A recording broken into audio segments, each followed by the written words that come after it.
Yeah, good afternoon, ladies and gentlemen, and welcome to this particular event. I believe you are all aware why we are here. Ghana actually assumed the presidency of the Security Council today. We've already had one or two events, but we deem it necessary to engage with you, the press, to let you know exactly what we'll be doing in the course of our presidency. With me here is Ambassador and Permanent Representative Harold Adlai Agyeman of the Permanent Mission of Ghana, who will actually be the president of the council for the month of November. And then we have Mrs. Caroline Opong Intri, the Deputy Permanent Representative, and Mr. Felix Osei Boatin, our political coordinator. As part of the program, our ambassador will give you an outlook of our presidency, after which we will take some questions, and then we conclude this particular engagement. So with your permission, I will give the floor to His Excellency, Mr. Harold Adlai Agyeman.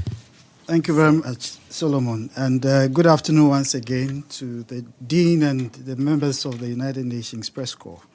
It's a pleasure to be with you here this afternoon to share with you elements of the program of work that the Council has just this morning adopted and which we would be rolling out for the month of November.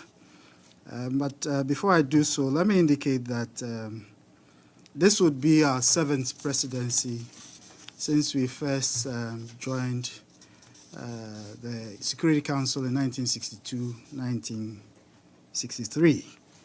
And we've been on the Council, this being the 4th time.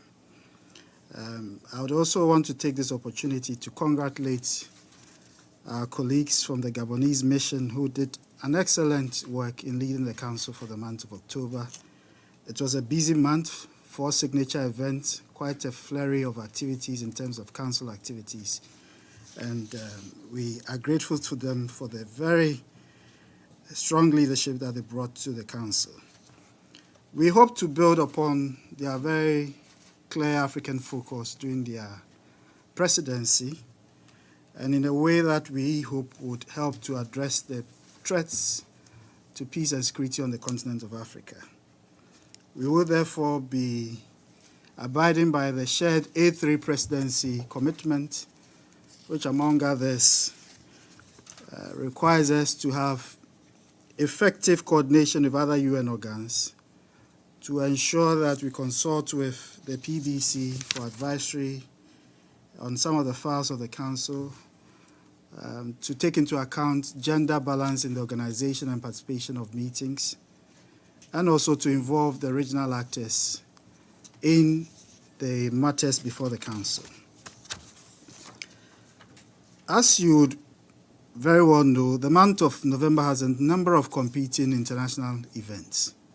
We have COP27, which will be taking place in Sharm el-Sheikh, Egypt, from 6th to 18th of November. The G20 summit will also be taking place in Bali from 15th to 16th November.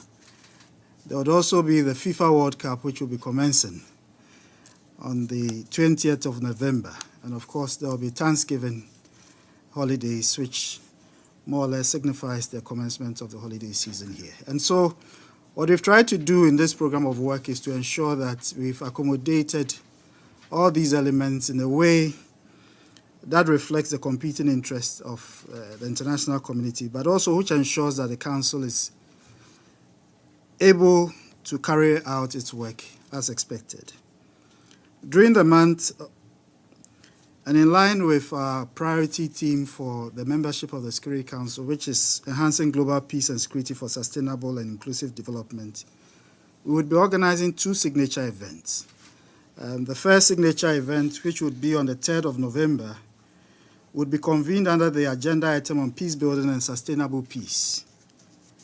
And it will be an open debate on the topic integrating effective resilience building in peace operations for sustainable development. This is a meeting that is an open meeting, open debate, and it will be chaired by the Minister for Foreign Affairs and Regional Integration of the Republic of Ghana, Her Excellency Shelley Ayoko Botwe.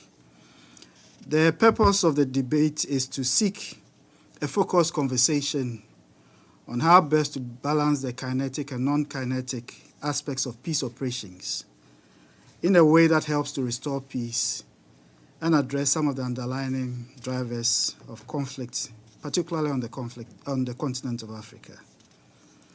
In respect of our second signature event, which will be on the 10th of November, this would also take place under the agenda item, Threats to International Peace and Security.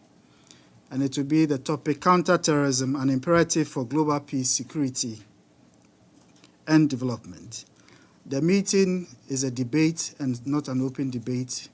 It will be chaired by the President of the Republic of Ghana, His Excellency Nana Addo Dankwa Akufo-Addo. This debate would seek to focus attention on how counter-terrorism measures or efforts in Africa can best be supported by the work of the Security Council, and how the Council itself can support such efforts, including through adequate, predictable, and sustainable funding. There are other activities of special interest, and I'll begin with an activity which is not on the program of work, but which is important, and that will take place on the 4th of November. The permanent representatives of the Council will be having a breakfast meeting with the elders. And this will be the 4th such breakfast meeting that the Council will be having with the elders. The last one which took place was in September 2021 under the presidency of Ireland. Our discussions will focus on how best the Council can be supported to address its mandate in the midst of the present geopolitical context and reality we have. So far, we've had 4 members of the elders confirm their participation. Former President Mary Robinson, former President Zidelo of Mexico, former Secretary General Ban Ki-moon, and Prince Zayed, the President of the IPI. So this will be an item of special interest, but is not on the program of work, but necessary nonetheless for the Council's activities. On Wednesday, the 2nd of November, we would have the annual briefing to the Council by the UN High Commissioner for Refugees. Mr. Filippo Grandi would present a brief on the major refugee operations around the world, highlight some of the drivers of displacement and emerging challenges of asylum globally. We also expect him to speak about the importance of addressing the root causes of forced displacement.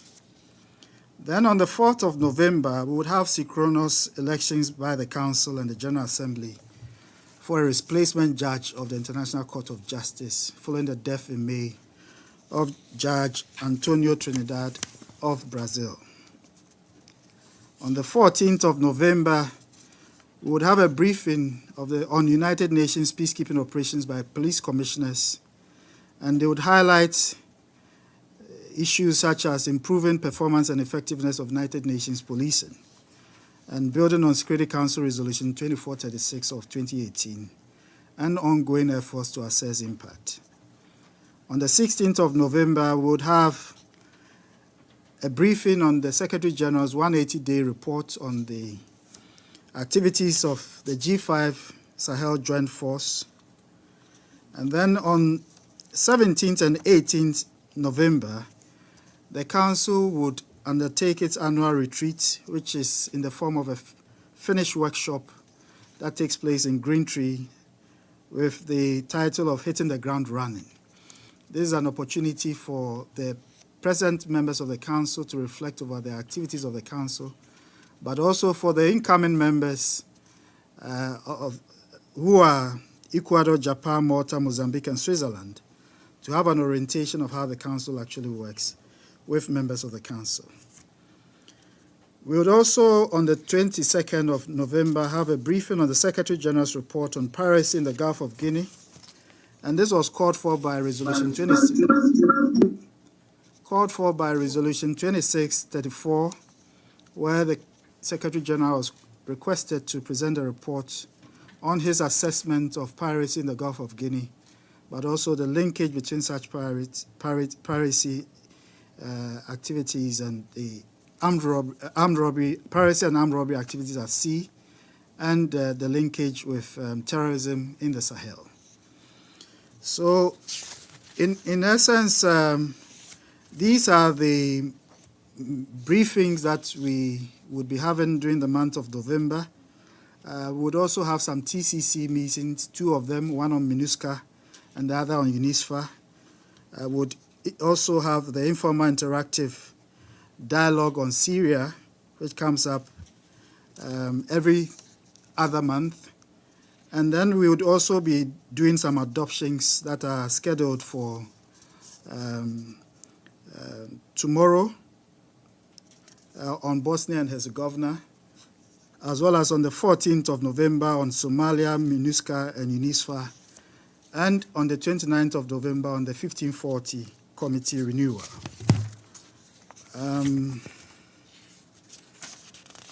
Myself and my colleagues, especially our spokesperson, Mr. Solomon Kobie, would be available to you, and we will try to engage the media from time to time during our presidency to enable you to be able to function effectively. At this stage, I'll pause, and if you have some specific questions that you'd want to pose on the program of work, then I will take it and respond to it. Thank you. Thank you, Ambassador Agyeman, for your briefing. Now we will take questions from the media, but I would be grateful if, before you ask the question, you introduce yourself so that we know who is speaking. Protocol-wise, I am compelled to start with the President of the United Nations Correspondents Association. Thank you so much, and thank you, Ambassador, for this press briefing. On behalf of ANCA, Valeria Robeco from ANSA Newswire. My question is on Ukraine. Yesterday, Under Secretary General Griffiths said that we are encouraged by Russia's assurance that it is not pulling out of the initiative, Black Grain Initiative, and it is only temporarily suspending activities in the implementation. The situation, however, doesn't look very promising for now. So are there some steps that you are planning or you are wishing to take in the Security Council aiming to contribute, to help at the end of the Russian suspension of the initiative? Thank you so much. Thank you very much for that question. And certainly yesterday the Council had USG Martin Griffiths on the matter. And I think that when we look at the balance of views in the Council, there's a general support for the continuation of the Black Sea Grain Initiative. And the support that the Council can give would be to encourage the efforts that has been led thus far by the government of Turkey, as well as the Secretary General himself, who has been very much engaged in this matter. I think that all of us are concerned that we have the initiative ongoing in a way that helps to stabilize the food market. And so that would be the support that at this stage the Council can give. But as and when required, and when the Council can provide a more useful role, I'm sure that the Council will meet during the month and pursue that in respect of its mandate.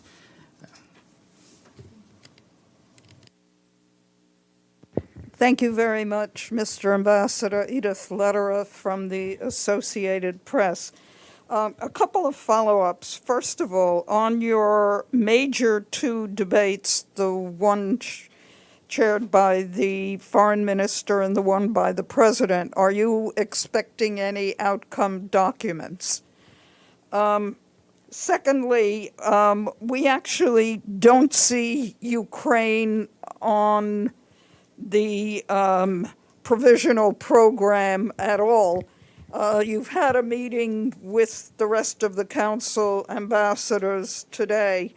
What are you expecting in terms of meetings this month? And we also don't see Haiti on this program.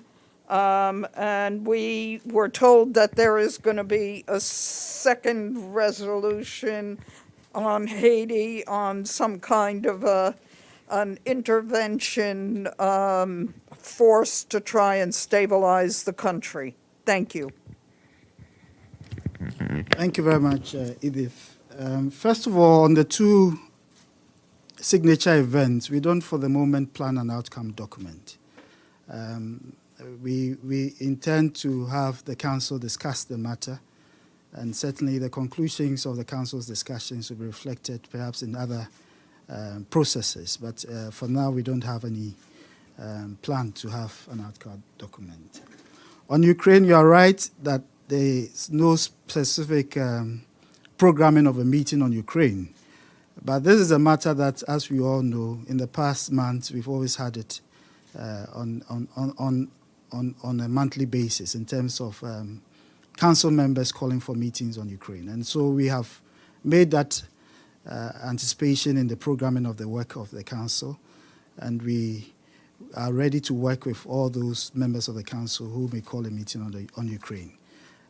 We are ready to accommodate that, and we believe that this month there will be some meetings on Ukraine, as our colleagues on the council have intimated to us. On Haiti, the consideration of the matter the last time by the council gave an indication of a second resolution. But that second resolution was based on the request of the Prime Minister of Haiti for some international support. And I'm aware that there's ongoing consultations among the key stakeholders on this matter with countries in the region to establish the nature of the force and how that can be inserted in response to the request that has been made by the Prime Minister of Haiti on behalf of the government of Haiti. And so we would be anticipating that the conclusion of those consultations before the Council can properly take forward any resolution on the matter on Haiti.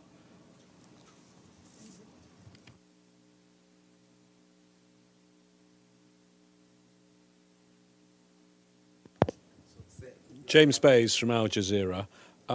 Quickly following up on Haiti, it was October the 9th that the Secretary-General wrote his letter to the Council. He said it was a matter of urgency. In your national capacity, are you concerned that it's taking some time and the situation is deteriorating? And if I can also ask you about what probably is the biggest concern in terms of peace and security on the continent of Africa, which is Ethiopia. There are peace talks underway right now in Pretoria. We're not really getting any visibility on how that's going. Maybe that's a good thing. But would you expect those peace talks, if they succeed or fail, a report then to come to the Security Council, and how worried is Ghana about the current situation in Ethiopia? Thank you very much, James. On Haiti, certainly we are very much concerned by the situation in Haiti.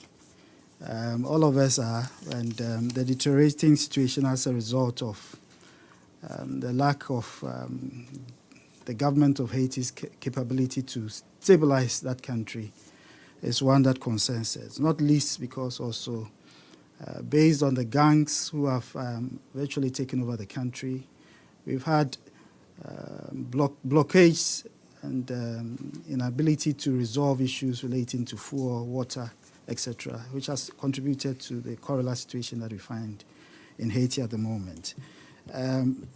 The matter of Haiti also is a complex one, and I think that is one aspect that all of us need to recognize. The Haitians themselves have, in different parts of their history also, indicated some reservations to foreign assistance or interventions in support of their own matter. And so we think that even as we are concerned by the situation and we continue to work towards it, we need to ensure that we are able to take all the Haitians along. And I think those are the processes that are actually affecting the delayed insertion of any international police assistance to support the Haitian police to be able to maintain law and order in Haiti at this time. But certainly, in our national capacity, we continue to be concerned and very supportive of all the efforts that are ongoing to ensure that we're able to come to that conclusion sooner rather than later, because the people of Haiti certainly need that. On Ethiopia, we continue to strongly support the efforts of the African Union mediation. We think it's important. All the parties have shown commitment to the EU-led process. And as you said, there's very little coming out of the talks in South Africa. And we hope that that is an indication that the parties are still committed to finding the space between themselves in terms of achieving some settlement on the issues that are in Ethiopia. Our call has always been for the immediate cessation of hostilities, which is necessary, the access for the humanitarian agencies to be able to reach the people in need, and also for the talks to become a basis for launching a more sustainable process for peace in Ethiopia. And we know that peace processes are not linear in their nature. Sometimes you may make much more progress initially, and at some point you retrogress. But that is the way these things go. And I think that the AU is very much committed to seeing this through. And with the support of the international community, I believe that we'll be able to resolve it in the future.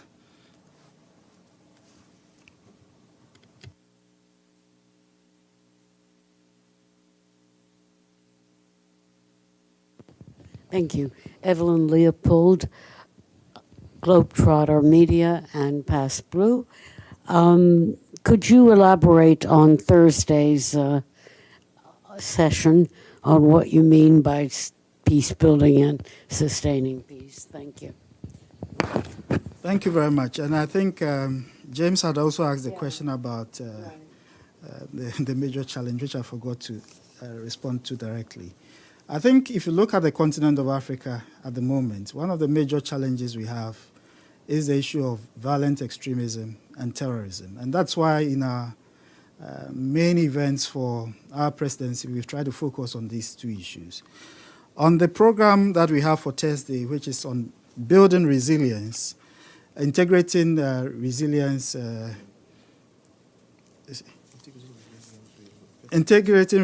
building in peace operations. What we're trying to do is to essentially try to look at the context of the conflict situations we have on the continent from our unique understanding. A lot of the times when the UN operations are inserted into conflict situations, resilience building is a matter that is usually done at the tail end when transitioning the mission. What we're seeking to do is to bring resilience building at the front of peace operations.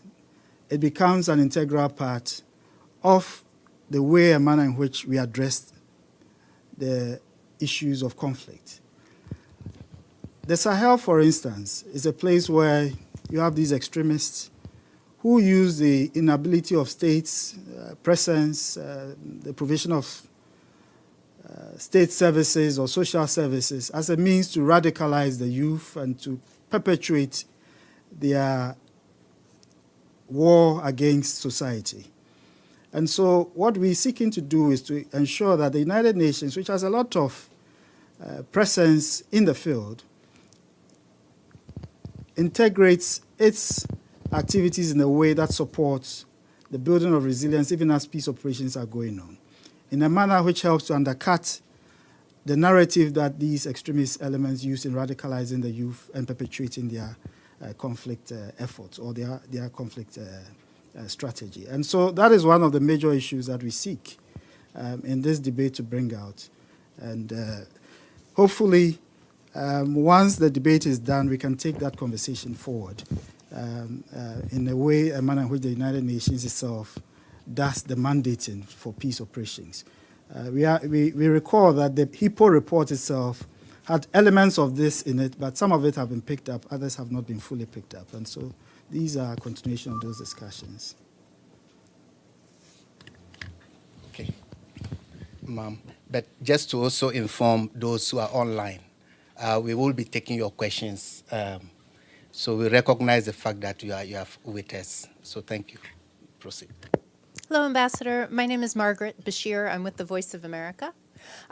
You said African focus for your presidency, but I don't see DRC on here, and I think Congo and Rwanda, the tensions are very high right now between them. What can the Council do to help lower the temperature, and might you discuss it this month? And also, just on a technical point on the elders meeting on Friday morning, is that going to be in this building or someplace else, since you're doing a breakfast meeting? I wasn't sure.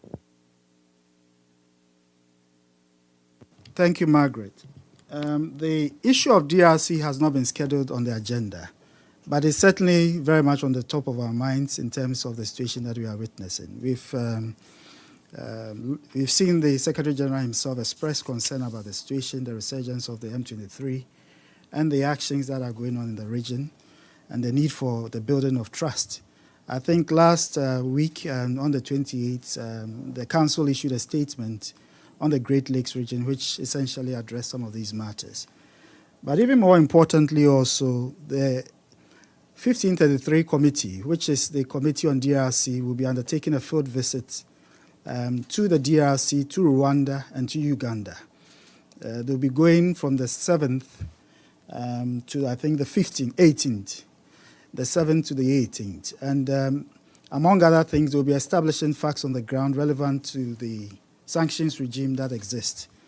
And so all of us are very much mindful of it. And at this stage, let me use this occasion to reiterate our condolences to the 4 peacekeepers from Morocco who were injured as a result of the incident last week. I think that it will be a feature perhaps on the Council's agenda, but we will do it at a time when the Council is ready to consider it.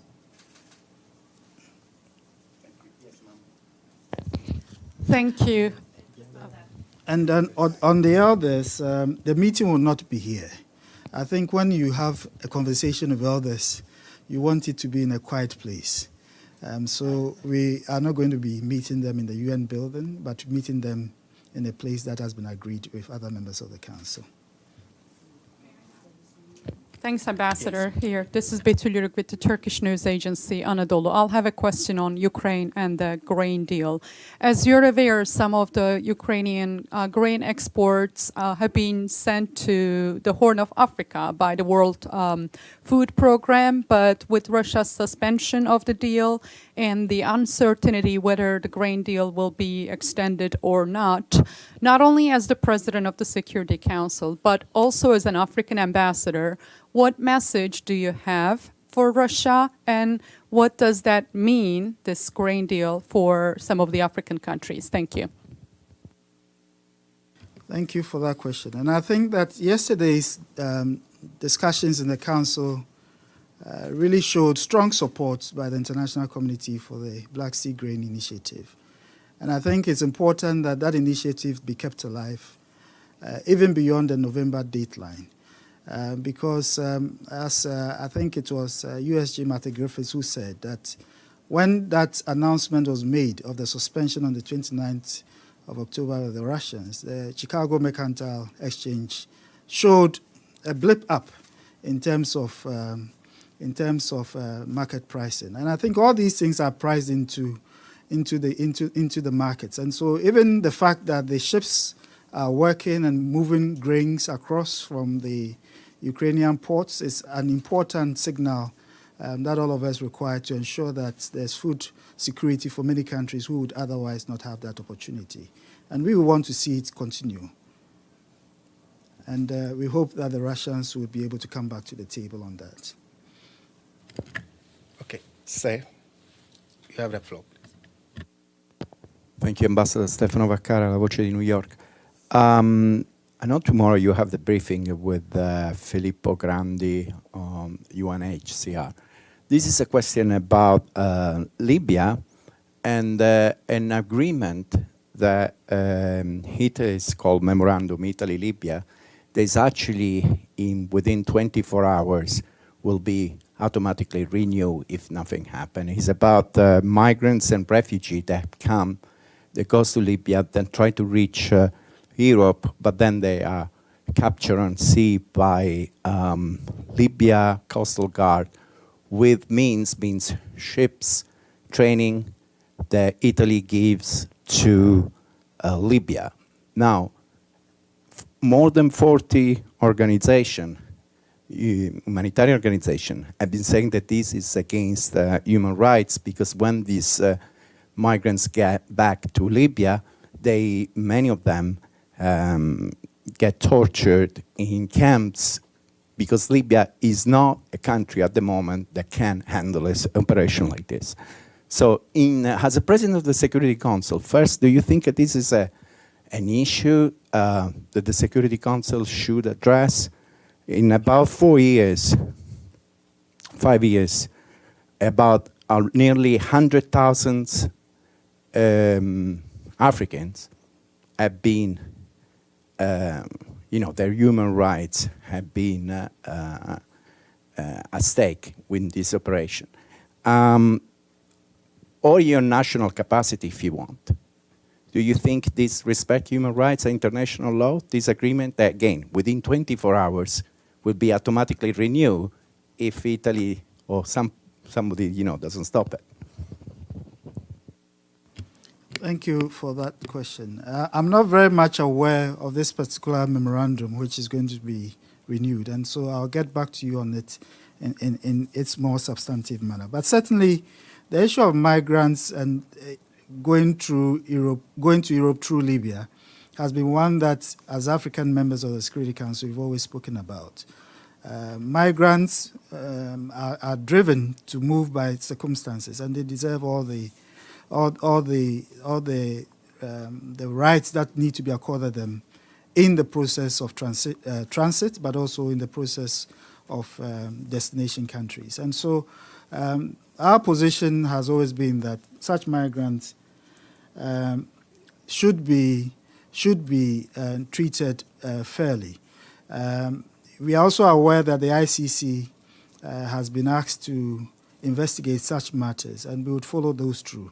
I think that, unfortunately, the situation in Libya, which was actually the receiving point for most of the African migrants, has made it to be what it is now, in the sense that because Libya does not have the capacity to receive such migrants, they then need to move on. And it's a matter that needs to be addressed by all of us by ensuring that we help to deal with the situation in Libya and bring about an early resolution of the challenges in Libya. A quick follow-up, because it's a question of hours, of course. Do you think that tomorrow, when you have actually Filippo Grandi addressing the Security Council, maybe you, in your national capacity, will be asking about this matter? We'll be looking into that. We'll look into that. Yes, ma'am.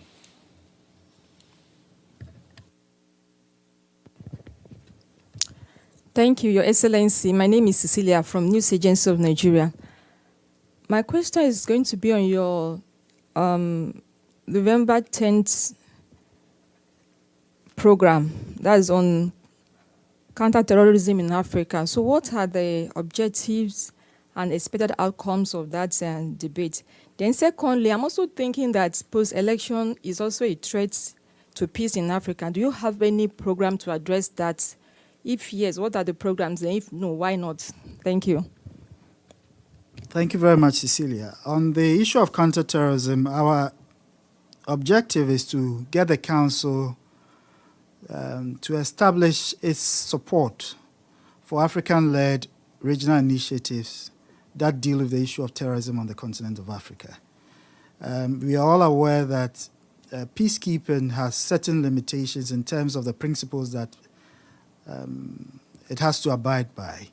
But some of the issues that we face, especially the issue of terrorism, sometimes you need a robust force with an enforcement action.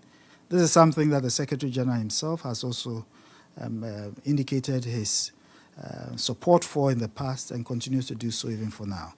And so that would be the first step. But also, we are aware that the Security Council has primary responsibility for the maintenance of international peace and security. And so when these regional-led forces take these actions under the mandate of the United Nations Security Council, it's only fair that we should have some support given by the United Nations for such forces in terms of financing, logistics, and other things of that nature. And so these are the objectives that we seek to bring out in the debate that will be organized on the 10th of November.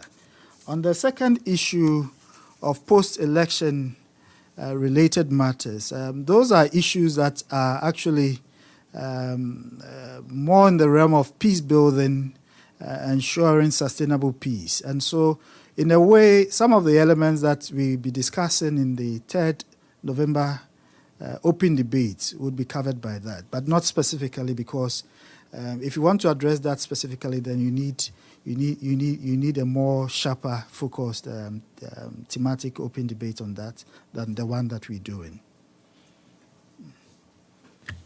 Yes, sir. You have the floor. Hi, my name is Toshi Inaba from Kyodo News, a Japanese news agency. As you know, there's a speculation that North Korea, the DPRK, will conduct a nuclear test before the U.S. midterm election. And considering that Council couldn't make any action against ballistic missiles fired by DPRK last month, do you think you can reach some agreement, or you can act against nuclear test? Or do you think it's very hard to reach any agreement with the council members so divided? Thank you. Thank you also. The question of DPRK's ballistic missile test, as well as the possible nuclear test that you speak about, is a concern to many members of the council.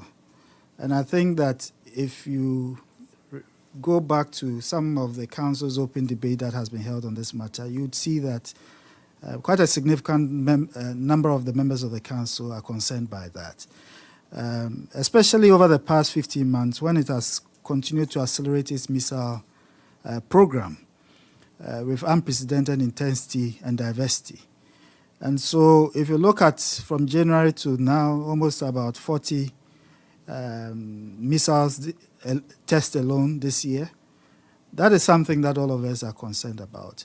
The council can only be effective to the extent that all the members of the council are able to support the actions that the council has determined to take against the DPRK. The council has passed some resolutions in the past, which the DPRK is obliged to abide by. But until that time, it means that the council will not, until the time that all members of the council are able to come to that position, particularly those who we need their concurring vote. It will be difficult for the council to make a very strong case. But the other means by which within the international system influence can be brought to bear, and there are parties that are members of the council who have influence also over the DPRK, and so that will be an appeal we make to them to ensure that we don't go through that type of route. Yes, ma'am. Yes.